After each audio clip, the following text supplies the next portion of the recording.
کہا تھا کہ ہمارے دنوں کی حساب سے دنوں کے حساب سے ہم نے آپ کو روزانہ سبق کے بعد کیا بتلائے تھے کہ ایک ہمارا پیریڈ رہے گا جو سبق کے ساتھ میں ہوتے رہے گا. تو آج ہمارا پیر کا دن ہے اور ہمارے سامنے آج کا دن کا جو ٹاپک ہے وہ تعلیم الدین ہے. تعلیم الدین میں آج ہم پڑھنے جا رہے ہیں جماعت کی نماز. کون سی نماز؟ جماعت کی نماز. تو جماعت کی نماز میں ہم سنیں گے پانچوں اوقات کی فرض نماز جماعت سے ادا کرنا ہر عاقل بالغ مقیم مردوں پر فرض کفایہ ہے. کس پر ہے بولو؟ مردوں پر فرض کفایہ ہے. اور جمعہ کی نماز جماعت کے ساتھ ادا کرنا فرض عین ہے. کیا ہے بولو؟ اچھا، فرض کفایہ اور فرض عین کا مطلب سمجھا رہے ہیں ہم تم کو. فرض عین یعنی ضروری ہے. فرض کفایہ ایسا ہے کہ چند لوگ پڑھ لیں گے تو ان کی طرف سے، ان کے پڑھنے کی وجہ سے سب کی طرف سے ادا ہو جائے گی. بات سمجھ میں آ گئی؟ اب اگر کسی گاؤں یا محلے میں نماز جماعت کے ساتھ ادا نہ کرے تو حاکم وقت کو چاہیے کہ ان سے انتقام لے. کیا کرے؟ ان سے باز پرس کرے، ان کو سخت سزا دے. اس طرح حاکم وقت کو اس کی اجازت دی گئی ہے. سنیں گے غور سے. اچھا، اب آگے ہم پڑھنے جا رہے ہیں، ہم سننے جا رہے ہیں. فرض کفایہ کا مطلب یہ ہے کہ اگر بعض نے جماعت سے نماز ادا کر لی تو سب کے ذمہ سے بری ہو جائے گی، لیکن اگر کسی نے بھی نماز جماعت سے ادا نہیں کی تو سب کے سب کیا ہو جائیں گے؟ گنہگار ہو جائیں گے. فرض عین کا مطلب یہ ہے کہ ہر شخص کو ادا کرنا ضروری ہے.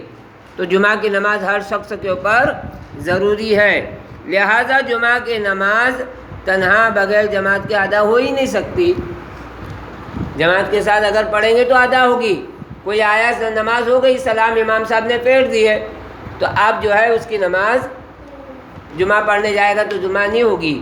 بلکہ یہاں تک لکھا ہے کتابوں میں، اگر کوئی جمعہ کی نماز میں امام صاحب کے رکوع میں، دوسری رکعت کے رکوع میں اٹھنے کے بعد آ گیا، وہ امام صاحب رکوع سے اٹھ گئے ہیں اور یہ دوسری رکعت میں آ گیا ہے، تو ایسی صورت میں اس کی جماعت کی نماز جمعہ کی نماز چلی گئی. اب کیا کرے گا؟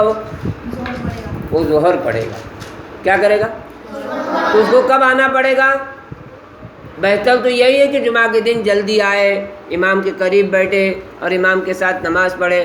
کسی مجبوری کی وجہ سے اس نے پہلی رکعت میں نہیں شامل ہوا، دوسری رکعت میں رکوع سے پہلے آ کر مل گیا، امام صاحب قیام میں تھے تو آ کے مل گیا اور رکوع میں جا رہے تو رکوع میں جاتے وقت وہ بھی امام کے ساتھ رکوع میں چلا گیا تو اس کو جمعہ کی نماز ملے گی.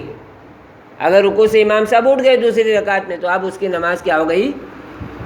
ختم ہو گئی. جمعہ کی نماز چلی گئی. اب وہ 2 رکعت نہیں پڑھے گا بلکہ 4 رکعت پڑھے گا. اب سنیں آگے. عورتوں پر جماعت کے ساتھ نماز پڑھنا فرض نہیں ہے. عورتیں جماعت کے ساتھ نماز نہیں پڑھیں گی. مسجد میں آنے کے اوپر ان کے اوپر فرض نہیں ہے، بلکہ وہ کیا کرے گی؟ لیکن مردوں کے ساتھ ادا کرنا چاہے تو ان کی نماز ہو جائے گی. اگر مردوں کے ساتھ پڑھ رہی ہو مسجد میں آ کر تو 2 رکعت ان کی نماز ہو جائے گی. کون سی نماز؟ جمعہ کی نماز. یا ظہر میں آئی تو ظہر کی نماز. ٹھیک ہے؟ صرف عورتیں اپنی جماعت بنا سکتی، جیسے میں نے اس سے پہلے عورتوں کو بتایا تھا، بچیوں کو بتایا تھا میں نے، کہ وہ اگر نماز پڑھانا چاہتی ہے تو اپنی نماز عورتوں کی پڑھا سکتی ہے، مردوں کی امامت نہیں کرے گی. اگر مردوں کی امامت کرے گی تو پیچھے مرد کی نماز عورتوں کے پیچھے نہیں ہوگی. اور عورت جب امام بنے گی تو کیا کرنا پڑے گا؟ اس کو اسی صف میں کھڑا رہنا پڑے گا، آگے بڑھنا نہیں پڑے گا. جیسے امام آگے بڑھتے ویسے عورتوں کو اجازت نہیں ہے. وہی صف میں کھڑی رہے گی اور وہیں سے اپنی نماز کی آواز میں جیسے اللہ اکبر، بلکہ عورتوں کو بہت زیادہ تاکید کی گئی ہے کہ تمہاری آواز باہر نہ جائے. آواز کا بھی پردہ بتلایا عورتوں کو کہ ان کی آواز بھی کہاں نہیں جائے، باہر نہیں جانا۔ جماعت کی فضیلت دیکھیں کتنی ہے، ہم لوگ چھوڑ دیتے بعد میں آ کے پڑھتے۔ تنہا نماز ادا کرنے کی بنسبت جماعت سے نماز ادا کرنے کا ثواب جو ہے 27 گنا بڑھ جاتا ہے، 27 گنا بڑھ جاتا ہے۔ امام کے ساتھ سلام پھیرنے سے پہلے جو جماعت میں شریک ہوگا اسے جماعت کا ثواب مل جائے گا، لیکن تکبیر تحریمہ کے وقت شریک ہونے کا ثواب زیادہ ہے۔ دو شخصوں کی نماز ہو جاتی ہے، لیکن جماعت جب چلتی ہے، جماعت جب ہو رہی ہے، اس وقت ہم کوشش کریں کہ جتنے لوگ زیادہ نماز میں ہوں گے اتنے اجر و ثواب زیادہ ملتا ہے، قبولیت کی بھی زیادہ امیدیں رہتی ہے۔ تو ہم کیا کریں گے؟ کیا کریں گے بولو؟